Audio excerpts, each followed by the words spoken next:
धाकड़ खबर, बेखौफज़ुबां बेबाक अंदाज। सुप्रीम कोर्ट की चिंता से हम भी अपने आप को जोड़ते हैं, पर साथियों उस 4 सदस्यीय कमेटी जो सुप्रीम कोर्ट ने बनाई उसका हमने अध्ययन करने का प्रयास किया और वो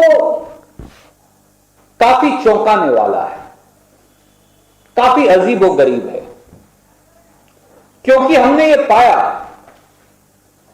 कि वो चारों सदस्य जो कमेटी के सदस्य हैं उन्होंने तो पहले से ही सार्वजनिक तौर से ये निर्णय कर रखा है और बात कही है कि ये तीनों काले कानून सही हैं।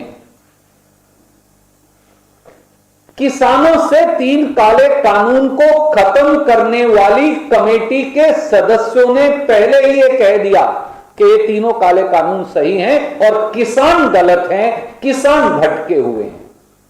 तो ऐसी कमेटी किसानों के साथ न्याय कैसे करेगी, ये प्रश्न एक नागरिक के तौर पर हमारे जहन में अवश्य उठता है। मैं एक एक करके आपको ये कागजात भी भेजूंगा।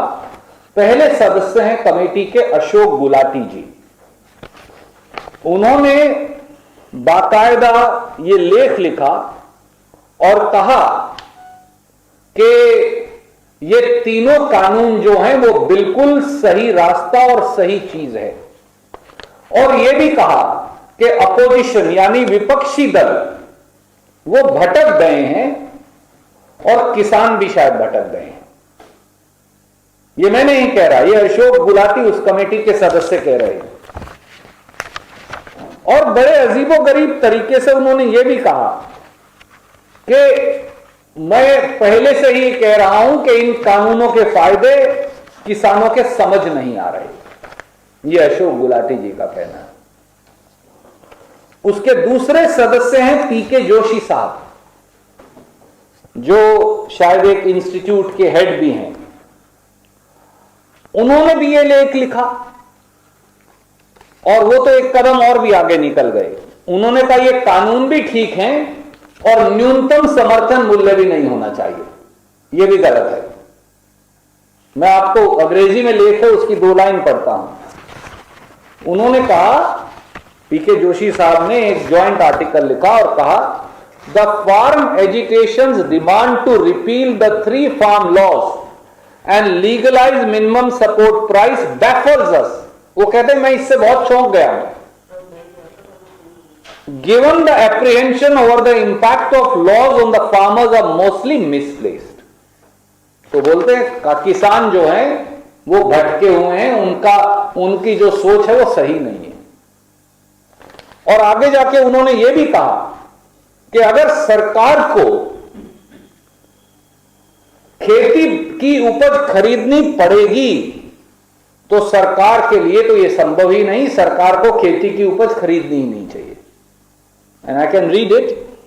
Alternatively, the government has to procure the commodity at the declared prices. This is not feasible, as the government has to create a huge network for procurement for all commodities. तो उन्होंने तो कहा एमएसपी भी नहीं देना चाहिए, किसान भी भटके हैं और कानून भी गलत है।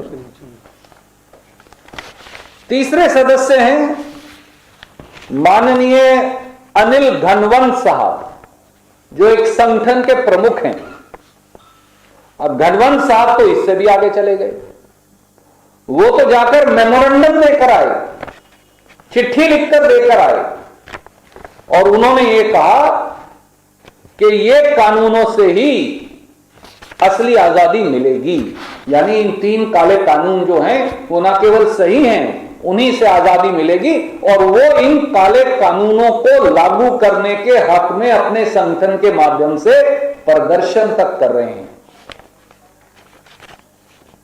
The Sanghthana has welcomed the 3 farm bills passed in Parliament amid strong protests by the opposition and termed them as the first step towards financial freedom. The new legislation limits powers of APMC and this is a welcome step, said Ghanwant. ये हमारे घनवंत साहब। चौथे जो member हैं उन्हें कहा कि वो ऑल इंडिया किसान जो कोऑर्डिनेशन कमेटी, जो सरकारी एक कमेटी है, वो उसके चेयरमैन हैं भूपेंद्र सिंह मान साहब। और उन्होंने 14 दिसंबर को ये चिट्ठी लिखी बाकायदा,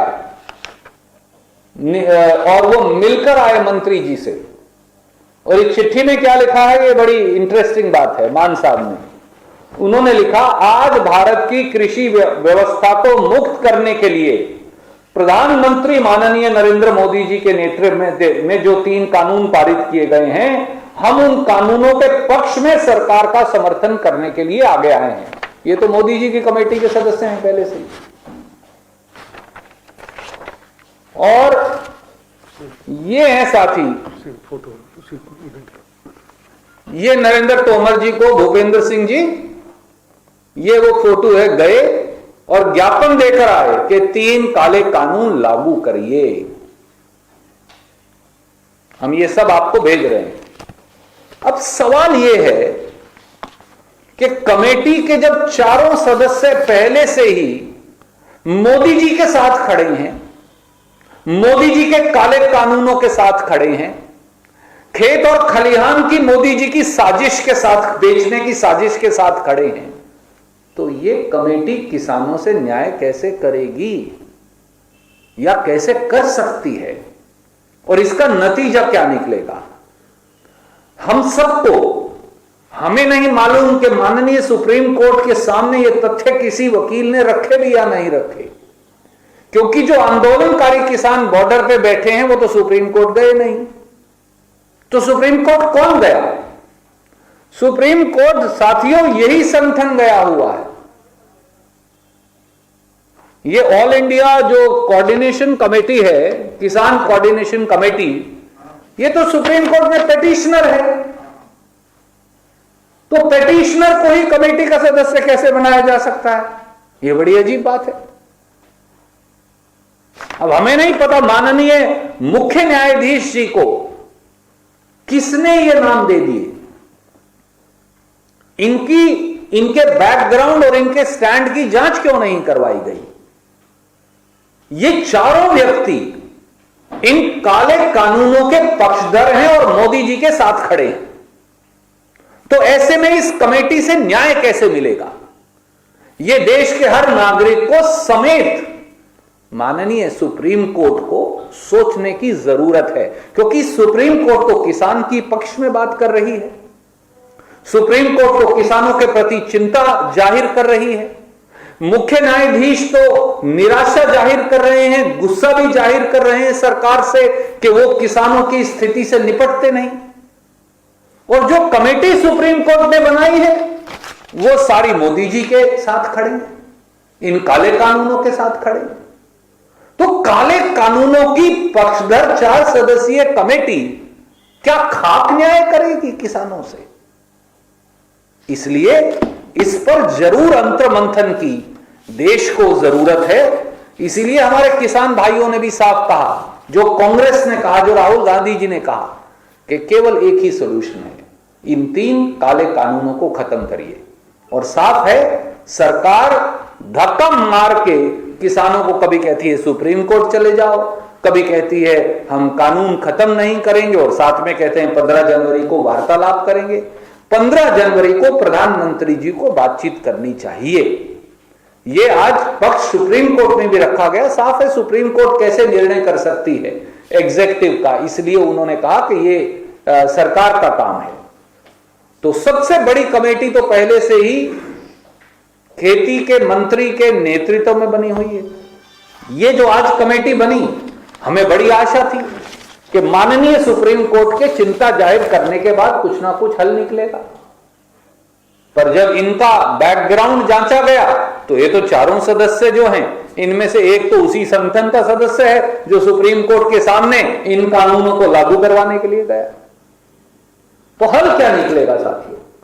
ये सवाल आज इस देश के जहन में हम छोड़कर जाना चाहते हैं। किसानों को इस कमेटी से न्याय नहीं मिल सकता, एक लाइन की बात है।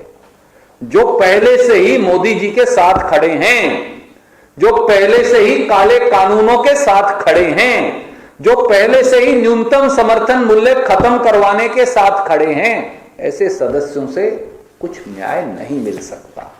इस पर हर व्यक्ति को सोचना चाहिए और अंतर्मंथन करने की जरूरत है। धन्यवाद।